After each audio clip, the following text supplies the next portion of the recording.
Hi everyone, it's Simon Keeling here at weatherweb.net on Sunday the 2nd of March. Thanks again for watching. And it's the first chance I've had to do a review of our initial February forecast. This was the one that was put out at the... when was it? Oh, it was the beginning part of January, beginning to the middle part of January. And this is what we thought rainfall-wise. Went for a prediction of above normal rainfall just about everywhere. Now, this forecast was revised at the end of the month, and what we did eventually was to bring in this 150% line all the way through England and Wales, brought up the Welsh and South West figures to 170 and brought the 150s through here. So, how did we do? Well, there was big variation in rainfall. This was South West England rainfall. You see 226% of normal. 273% of normal for South East England. Now, it was much drier Central England. This is Central England precipitation, came in at 133%, so way down on what we saw across South West and South East England. And it was really those western parts that saw some pretty high totals, 192% for North West England, and just 135% across northeastern England. In Scotland, the totals came in near 186%, and for Northern Ireland, 182%. So, how did we do? Well, we didn't get the extreme totals across southwestern and southeastern England that we saw. But I suppose you'd probably give the idea of a wet February overall, probably a reasonably good score. Let's call it 7 out of 10 for February overall. I guess that the idea of more eastern areas being drier look probably was near the mark as well, and the idea that western Scotland would be wetter than eastern Scotland was probably okay too. So on reflection, give it a 7 out of 10, but there's no way we would have gone for those extremes of rainfall. So we can be fairly pleased with that forecast for February. Temperature-wise, this is what we went for during the early to middle part of January when we were thinking about February temperatures. We did change them, so I brought these up to go 1 degree Celsius below there. We went for nearer normal across the east of Scotland. We actually went for nearer normal for eastern England as well, and we went for around 1 degree Celsius below normal across Wales and south parts of southwest and parts of England, the Western Midlands, and went for near average down across the south of the country. Now, temperatures during the course of February, we're still waiting for the final figures across the country to come in, but the Central England temperature series, which is the series that we use that's got the longer range on it, which goes back into the 1700s, came out at plus 2.6 degrees Celsius above normal for the time of year. So temperature forecasts, probably got to give it a 2 out of 10. I think we were probably quite far off the mark with temperatures. And you know what was so silly about it? We should have spotted it, because the flow was going to be in the west or the southwest. We just didn't bring those temperatures up enough, because we did think that we'd go more into a west or west-northwesterly as the month progressed, and that would drag temperatures down. So 2 out of 10, not particularly pleased with the way the February temperature forecast turned up, but hey, you've got to give it a go, haven't you? And I'll have the March details for you as well during the next couple of days. Let's just whiz through what's going on then. This is the GFS temperature forecast for London, and shows fairly mild conditions during the next 15 days.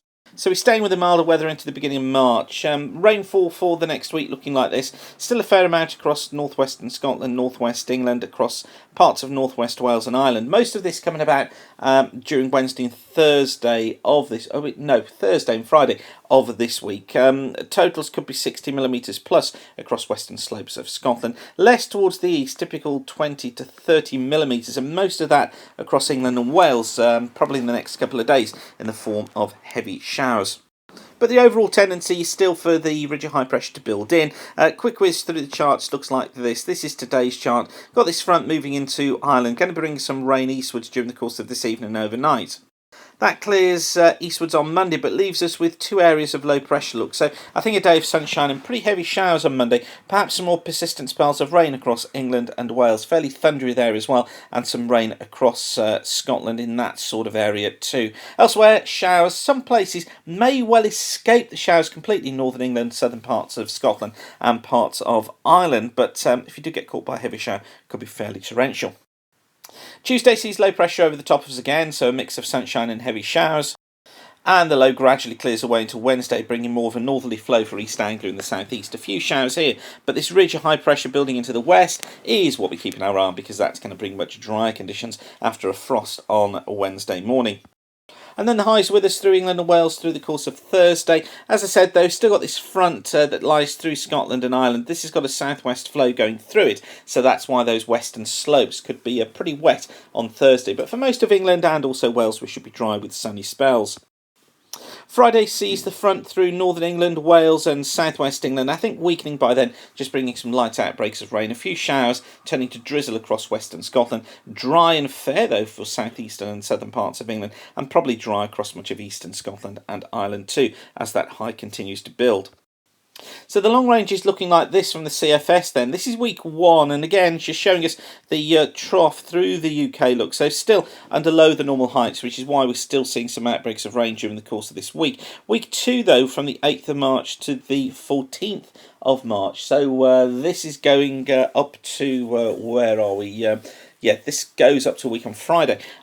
Builds heights look across the Atlantic, has an area of high pressure trying to get through the British Isles and Ireland. So tries to lean into drier conditions and more spring-like conditions.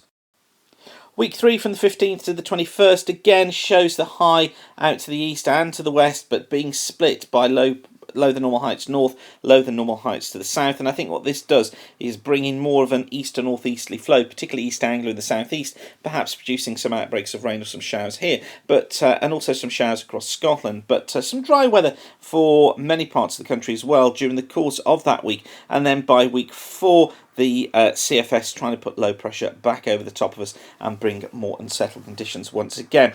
Not too sure about that one, and not overly convinced about week 3 either. I tend to think that the high will hang around for a time, probably taking us up to around the 20th, I would say, of March, at least with high pressure down to the south. And while I agree with the idea of a more unsettled end to the month, not sure it's going to be quite as unsettled as the CFS is showing us here, but I think certainly the overall trend is there. And we'll take a look at the longer range over the coming days, but just wanted to show you this forecast for El Niño 3.4. This is the Niño 3.4 region, and what it's showing us on this forecast is us getting into a El Niño as we go through the course of the spring and into the summer months. That has implications for the weather back here in Europe, and I'll tell you more about that during this week. But for now, thanks for watching weatherweb.net. Don't forget that we kept free of charge because you keep coming back and using the site. And when you view a video, or you use the charts, or you view the musings or anything on the site, we can put adverts on those pages, and it's those that generates the revenue that keeps weatherweb.net free of charge. So thanks for doing that. So whatever you're doing, have a great day, and get ready for the March forecast. As I say, that'll be coming up in the next couple of days. Hopefully, we shouldn't be in for too bad a month. But for now, whatever you're doing, keep the sun shining and have a great day. Thanks for watching. Bye for now.